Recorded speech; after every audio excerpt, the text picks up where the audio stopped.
Hello दोस्तों, कैसे हो आप सब। आज की कहानी, बाप ने बेटे की बारात को किया वापस। आजकल मेरे घर में शादी की तैयारी ज़ोर शोर से थी। ये हमारे ख़ानदान की पहली शादी थी। सब बड़े खुश थे। शादी मेरे ताऊजी की बेटी की शादी थी। दीदी मुझसे बड़ी थी। मैं बहुत खुश थी। बहन की शादी में बढ़ चढ़कर हिस्सा ले रही थी।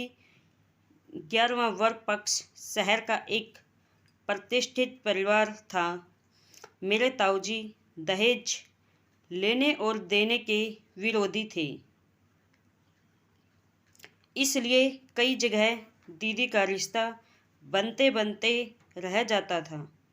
जब वर के पिता ने ताऊजी से कहा कि भगवान का दिया हमारे पास सब कुछ है, हमें तो बस आपकी बेटी ही चाहिए और कुछ नहीं, तो ताऊजी बड़े प्रसन्न हुए।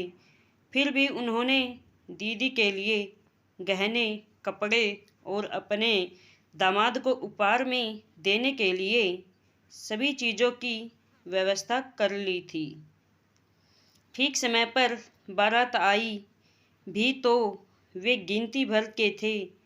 वर के पिता ने कहा कि ज़्यादा बाराती लाकर हम आपका आर्थिक बोझ बढ़ाना नहीं चाहते थे।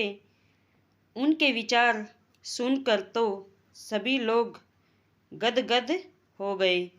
जयमाला के बाद फेरे के लिए जब पंडित जी ने वर को बुलाया तो लड़के के पिता ने उसे रोक दिया और ताऊजी को एक और आने को कहा।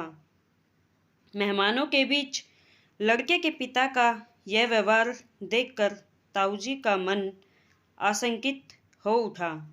उन्होंने हाथ जोड़ते हुए पूछा कि क्या बात है। तब लड़के के पिता ने अपने होठों पर कुटिल मुस्कान लाते हुए बोले, अब लेन देन की बात कर लें। लेन देन? कैसा लेन देन समधी जी? आपने तो कहा था कि हमें सिर्फ आपकी बेटी चाहिए, फिर ये सब क्या है? ताऊजी ने आश्चर्य से उनसे पूछा। वे उसी तरह मुस्कराते हुए बोले, आप इतना भी नहीं समझते। समाज के सामने आदर्शवादी बने रहने के लिए तो यह सब दिखावा करना ही पड़ता है। आपसे एक BMW तो मांग रहे हैं, दे दीजिए और बेटी के फेरे करवा लीजिए, वरना ठीक है, घर में पत्नी से बात करता हूँ, कहकर ताऊजी कमरे में चले गए। उनके सामने लड़के के पिता का असली चेहरा सामने आ गया था। उन्होंने सोचा, अभी तो बाप का एक चेहरा सामने आया है। इन बाप बेटों ने न जाने और जितने चेहरे छुपा रखे होंगे। इधर ताई जी जेवरों की पोटली देते हुए बोली कि ले जाकर उनके मुंह पर मार दीजिए और बेटी के फेरे करवा दीजिए। ताऊजी बोले, नहीं, महज प्रतिष्ठा के लिए मैं अपनी बेटी की बलि नहीं चढ़ाऊँगा, कहकर वे बाहर गए और समधी साहब को बोले कि आप बारात वापस ले जाएं। बड़े नुकसान से छोटा नुकसान अच्छा है। सुनकर समधी महाशय तिल मिला गया और देख लूँगा कि धमकी देकर वापस चले गए। अगले दिन जब टेलीविज़न पर पूरी घटना टेलीकास्ट हुई तो हम सब चकित रह गए। हुआ यह था कि भाई का एक पत्रकार मित्र भी शादी में आया हुआ था।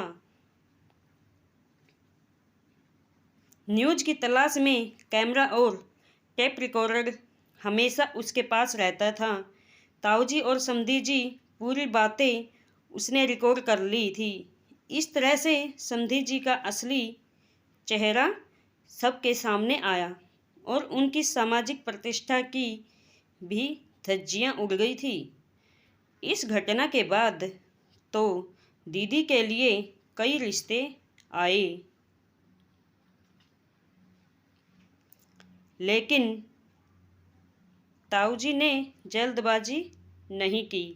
मामला शांत होने के 2 महीने बाद उनके मित्र ने ही आगे बढ़कर अपने बेटे के लिए दीदी का हाथ मांग लिया और दीदी खुशी खुशी अपने ससुराल विदा हो गई। आज सोचती हूँ तो ताऊजी की समझदारी पर गर्व होता है। सामाजिक प्रतिष्ठा के भय से उन्होंने असली चेहरे पर मुखौटा लगाकर रहने वालों के आगे घुटने नहीं टेके और उन्हें बाहर का रास्ता दिखा दिया। ऐसा ही करना चाहिए। दहेज मांगने वाले के घर कभी बेटी को ना दे, क्योंकि हर माँ बाप की औकात के हिसाब से अपनी लड़की को देता ही है।